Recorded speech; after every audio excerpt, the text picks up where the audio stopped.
మజ్జిగ అయిపోయింది. మజ్జిగ పైన తేలియాడే నవనీతం గురించి మాట్లాడుకోవాలి మనం. ఈరోజు అత్యంత అశ్రద్ధకు గురైన గవ్యం ఏదైనా ఉంది అంటే, ఎందుకంటే అది చేసేవాళ్ళు లేరు, తయారు చేసేవాళ్ళు లేరు, సేకరించేవాళ్ళు లేరు. అరే వెన్నపూస అంటే అది కొవ్వు అన్నట్టు చూస్తున్నారు ఇప్పుడు, అంతే కదండి. అమ్మ మీ పిల్లలకి వెన్నపూస పెట్టండి అంటే అదేంటండి అది ఫ్యాట్ కదా అంటున్నారు. అదే కనుక ఫ్యాట్ అయి ఉంటే కనుక శ్రీకృష్ణ పరమాత్ముడు దాన్ని తినేవాడు కాదు. అవునా కాదండి? దొంగిలించి మరీ తిన్నాడు ఆయన. ఏమండి? దొంగిలించి మరీ తిన్నాడు. కారణం నవనీతము అత్యద్భుతమైన గవ్యము. ఎవరైతే నవనీతాన్ని స్వీకరిస్తారో, నేను ఏ స్కూల్కి వెళ్ళనివ్వండి, ఏ కాలేజీకి వెళ్ళనివ్వండి, మీటింగ్కి 80% స్టూడెంట్స్ చష్మాతో ఉన్నారు. 80% స్టూడెంట్స్, 20% ఫ్యూచర్ చష్మాస్. అవి near future, very near future. అది పరిస్థితి. మరి మీకెందుకు కృషి గారు మీరు ఇన్ని చెప్తున్నారంటే, నేను చిన్నప్పుడు తినలా వెనపూస, నాకు పెట్టలా మా అమ్మగారు. ఇప్పుడు తింటున్నాం బాగా, నా పిల్లలకే పెడుతున్నాను నేను.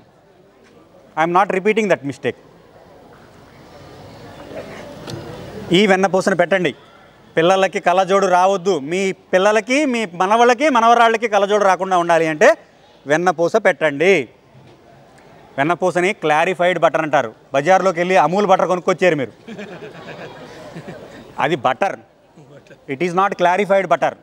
ఇందాడ హోమోజినైజేషన్లో ఫ్యాట్ సపరేట్ చేసామని చెప్పుకున్నామే, అదది. It is just a milk fat, it is not a clarified butter. షార్ట్కట్లో తయారు చేసింది అది, అది శరీరానికి ఉపయోగపడదు. ఈ వెన్నని నిత్యము మీరు ఆహారంలో వినియోగిస్తే, ఆ రోజు శ్రీకృష్ణ పరమాత్ముడు ఎంతమందిని రాక్షస సంహారం చేశాడు ఆయన. అలా మీ పిల్లలు కూడా రాక్షస సంహారం చేస్తారనుకుంటున్నారా? అవసరంలా. కత్తులు కటారు పుచ్చుకుని మీ పిల్లలు ఏమీ రాక్షస సంహారం చేయవసరంలా. పెన్ను పేపరు పట్టుకుని కూడా ఈ సమాజాన్ని, ఈ ధర్మాన్ని కాపాడగలే స్థాయిలోకి మీ పిల్లలు వస్తారు. ధర్మరక్షణ కత్తులు పుచ్చుకుంటేనే అవదు ఈ రోజుల్లో. కత్తులతో అయోధ్య రామాలయం సాధించాము మనం. తెలివిగా మెదడు ఉపయోగించి కోర్టులో ఎలా వాదించాలో, ఎలా సాక్ష్యాధారాలు చూపించాలో చూపించి గెలుచుకున్నాం. తర్కం వాడాం, మనం తెలివిగలం అండి. ఆది మధ్య అంత రహితమైన సనాతన ధర్మం చెందిన వాళ్ళం మనం. ఈ ప్రపంచానికి బట్ట కట్టడం నేర్పించిన వాళ్ళం, వ్యవసాయం చేయడం నేర్పించిన వాళ్ళం, బండి చక్రం ఇచ్చిన వాళ్ళం. బండి చక్రం లేకపోతే ఈరోజు అసలు ప్రపంచమే లేదు. సున్నానిచ్చిన వాళ్ళం అండి ఈ ప్రపంచానికి. సున్నా లేకపోతే ఈరోజు ఈ మైకు లేదు, ఈ కంప్యూటర్ లేదు, ఈ వీడియోగ్రఫీ లేదు, సోషల్ మీడియా లేదు, డిజిటల్ లేదు.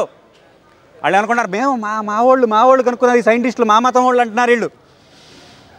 సున్నా లేకపోతే నువ్వు లేవే, సైన్సే లేదు. ఇప్పుడు సున్నానిచ్చింది ఎవరు ప్రపంచానికి?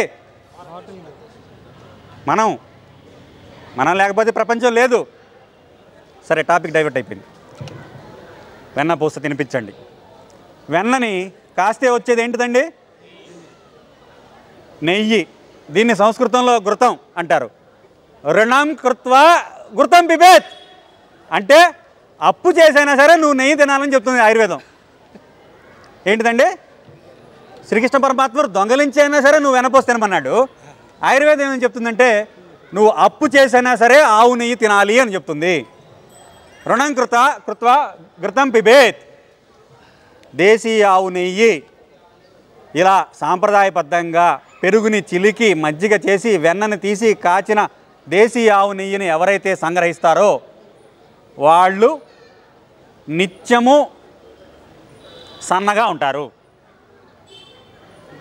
కారణం ఇది నా భార్య మీద నేను ప్రయోగం చేసి చూశాను. రాజస్థాన్ వాళ్ళు, రాజస్థాన్ ఆడవాళ్ళని మీరు ఎప్పుడైనా చూసారండి? వాళ్ళు ఇంతంత పెద్ద పెద్ద పిల్లలు కలిగినా కూడా సన్నగా ఉంటారు. అవునా? మీరు గమనించారా? వాళ్ళు అలా ఉండటానికి కారణం ఏమై ఉంటుంది అని మనం గమనిస్తే, వాళ్ళు డెలివరీస్ అయిన తర్వాత వాళ్ళ అత్తగారులు వాళ్ళని ఒక చీకటి గదిలో పడేసి, అంటే చీకటి గదిలో ఎందుకు పడేస్తారో నేను చెప్తాను. నెలలో కనీసం 5-6 కేజీలు నెయ్యి తినేట్టు చేస్తారు వాళ్ళు, ఒక వరుసగా 2 నెలల పాటు. ఎంతండి? ఒక 5-6 కేజీలు నెయ్యి ప్రతి దాంట్లోనూ నెయ్యి. అలా చేయటం వల్ల ప్రెగ్నెంట్ డెలివరీ తర్వాత చాలామంది మాతృమూర్తులు వాళ్ళు లావుగా అయిపోతున్నారు, మళ్ళీ తిరిగి పూర్వస్థాయికి రాలేకపోతున్నారు. కారణం అత్యంత వాత ప్రకోపం. డెలివరీ టైంలో వాళ్ళకి జరిగేది వాత ప్రకోపం శరీరంలో ఏర్పడుతుంది. ఈ వాతాన్ని నుంచి కాపాడుకుంటాకే ఈ బాలింతరాలకి చెవులు మోస్తారు చూసారా, అందుకనే చీకటి గదిలో కట్టి పెట్టడం, ఈ వాతాన్ని తగ్గించడానికి నెయ్యిని తినిపించడం. ఈ నెయ్యిని తినిపించడం ద్వారా తిరిగి వాళ్ళని మామూలు స్థాయికి తీసుకొచ్చేయడం. ఇది నేను స్వయంగా నా భార్యకి నేను 5 కేజీలు తినిపించలేకపోయాను, కానీ 2 కేజీలు తినిపించాను. తను తిరిగి అలాగే సన్నగా మారింది. నా మరదలకు కూడా, నా తమ్ముడు భార్యకు కూడా అలాగే చేశాను. నేను ప్రయోగం చేసి మీకు చెప్తున్నాను. సన్నబడాలి అంటే దేశవాళీ ఆవు నెయ్యి. మీరు ఇప్పుడు బాగా చెప్పింది కథలాగా ఉంది. మరి దీంట్లో సైన్స్ ఏంటి? సైన్స్ ఏంటంటే ప్రతి దాంట్లోనూ కొలెస్ట్రాల్ ఉంటుందండి. మనం తినే ఆహారంలో ప్రతి దాంట్లోనూ కొలెస్ట్రాల్ ఉంటుందండి. ఆ కొలెస్ట్రాల్లో ప్రతి కొలెస్ట్రాల్ చెడు కొలెస్ట్రాల్ కాదండి. కొలెస్ట్రాల్లో 2 రకాలు ఉంటాయి, మంచి కొలెస్ట్రాల్, చెడు కొలెస్ట్రాల్. మంచి కొలెస్ట్రాల్ని హై డెన్సిటీ లిపోప్రోటీన్ అంటారు, HDL. చెడు కొలెస్ట్రాల్ లో డెన్సిటీ లిపోప్రోటీన్. ఈ మంచి కొలెస్ట్రాల్ని మన శరీరంలో డెవలప్ చేసుకోవాలి అంటే మీరు ఎవరైనా సరే లిపిడ్ ప్రొఫైల్ అంటారు దీన్ని. లిపిడ్ ప్రొఫైల్ టెస్ట్ చేయించుకుని ఒక 3 నెలలు దేశవాళీ ఆవుని బేసిక్గా తినేసి ఇంకోసారి టెస్ట్ చేసి చూడండి, మీ శరీరంలో HDL కొలెస్ట్రాల్ డెవలప్ అవుతుంది. రేపొద్దున హార్ట్ అటాక్ వస్తుంది అనుకున్న వాళ్ళు కూడా ఈ రోజున మీరు 20 గ్రాముల దేశీయాలు ఆవుని అన్నంలో పోయొచ్చు, ఏం పర్వాలేదు. It improves only HDL. రక్తనాళాల్లో రక్తాన్ని సరిగ్గా ప్రవహించేట్టు చేసే కొలెస్ట్రాల్ ఇది. ఇందులో ఉంది ఇది సాంప్రదాయబద్ధంగా తయారు చేసిన దేశవాళీ ఆవు నెయ్యి. సాంప్రదాయం అన్నారేంటి? బజార్లో మన మన దేవాలయం ముందు శ్రీకృష్ణ పరమాత్ముడు బొమ్మ వేసి దొరుకుతాయి, ఇదే సాంప్రదాయం కాదండి. దేవుడి బొమ్మ ఉందిగా అనొచ్చు మీరు. అది ఎంత సాంప్రదాయం చెప్తాను చూడండి మీకు.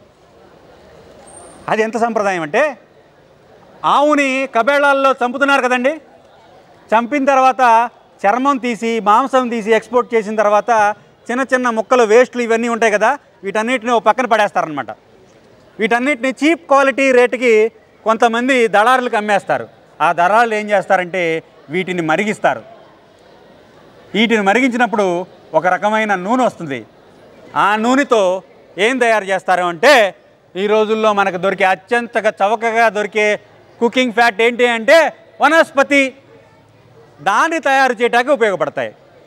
ఆ వనస్పతి వేసి దాంట్లో సింథటిక్ ఎల్లో, బొంబాయి రవ్వలు లాంటివి కలిపి నెయ్యిని తయారు చేసి ఆవు నెయ్యిని చెప్పి డబ్బాల్లో వేసి ఆ డబ్బా పైన మన సాక్షాత్ శ్రీకృష్ణ పరమాత్ముడు వెన్న తిన్నట్టు బొమ్మేసి మన దేవాలయాల ముందు పెట్టి మనతో కొనిపించి దాంతో దీపారాధన చేయించి మనకి పాపం ఇస్తున్నారు మహానుభావులు.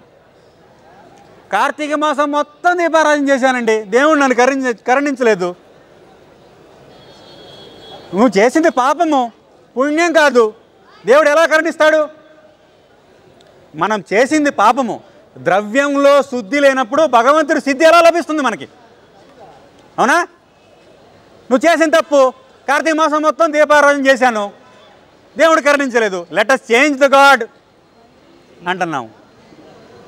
అంత పొద్దున్నే లేచి నీళ్ళతో స్నానం చేసి ఆవునే కొని దీపారాధన చేశాను, నన్ను కరుణించలేదు, నిన్ను నమ్మను.